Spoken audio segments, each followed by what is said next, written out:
할렐루야. 1월 8일 수요일 매일성경 묵상 가이드입니다. 오늘 말씀은 여호수아 6장 8절에서 27절의 말씀입니다. 제가 과거에 어떤 분이 예수를 왜 믿게 되었느냐라는 간증을 들었던 기억이 납니다. 이분이 교회 인근에서 과일 가게를 하시는 분인데 자기가 보니까 교회에 갔다가 예배 마치고 루루루 나오는 사람들의 표정을 보니 너무 밝고 좋다는 거예요. 그래서 나도 저 교회 한번 가봤으면 좋겠다 하는 그런 생각이 들었대요. 그래서 그가 어느 날 그 교회에 갔다가 그 교회에 등록하게 되었다 하는 그런 얘기를 들은 적이 있습니다. 오늘날은 교회 갔다가 다 차 타고 나오기 때문에 이런 모습을 보여주기는 참 쉽지 않는 그런 환경이 되었지만요. 저와 시간 교회에 들어가고 나오는 성도들의 모습에서 행복이 느껴지기를 소원합니다.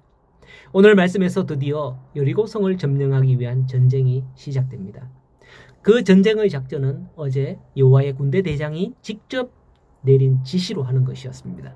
제사장들이 언약궤를 메고 함께 양강나팔을 불면서 나아갈 때 백성들이 그 뒤를 따라 나아가며 여리고성을 한 바퀴 도는 작전이었죠.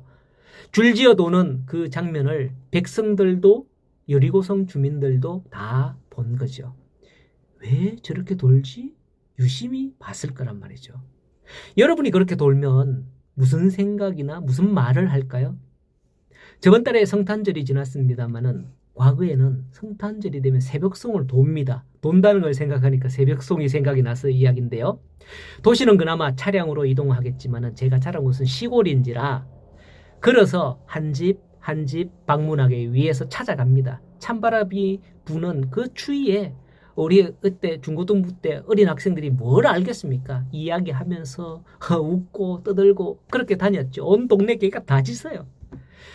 어디 코스는 몇 집 없어서 좋겠다. 어디 코스는 차를 타고 가면 춥지도 않겠어 좋겠다. 이런 말 저런 말 다 하죠. 조용하게 입 다물고 가면 재미없는 거죠.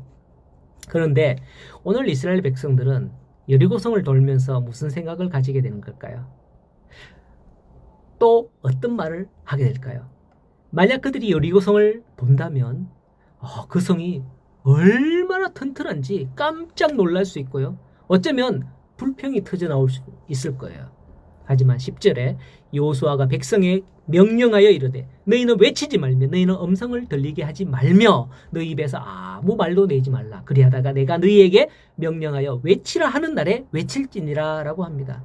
어찌 보면 우스꽝스럽게 여겨질 수 있는 하나님의 명령을 행함에 있어서 이스라엘 백성들이 입에 담을 수도 있는 불평이나 경건치 못한 비웃음을 사전에 차단하기 위한 조치이기도 하였습니다.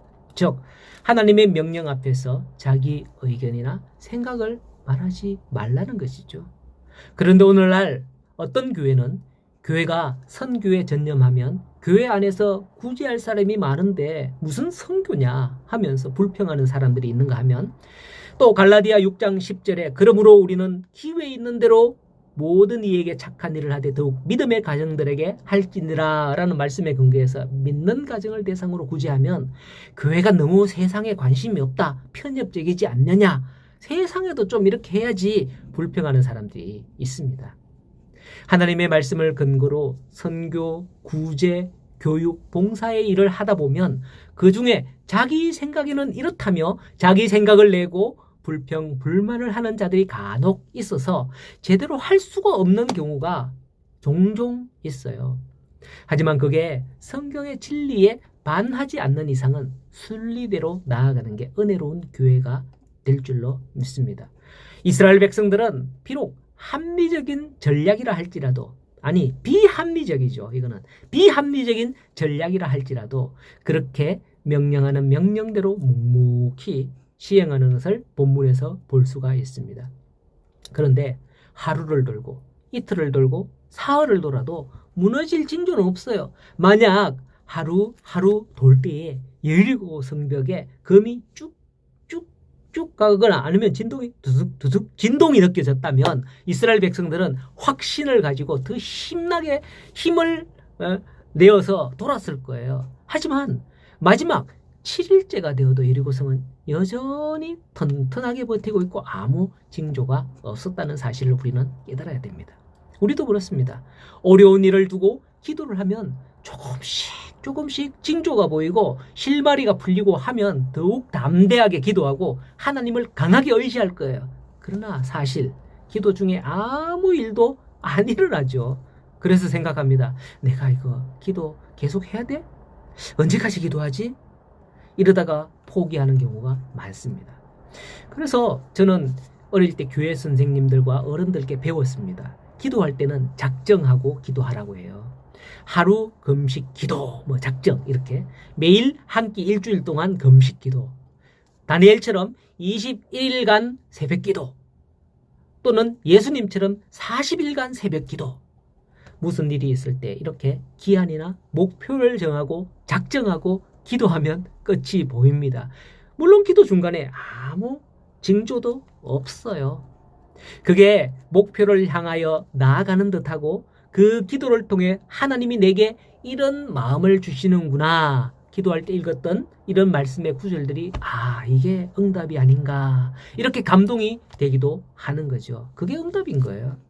이스라엘 백성들도 이처럼 묵묵히 그리고 끝까지 순종했습니다. 그와 같이 순종할 때 마지막에 와 외칠 때에 여리고성이 무너졌다 아닙니까?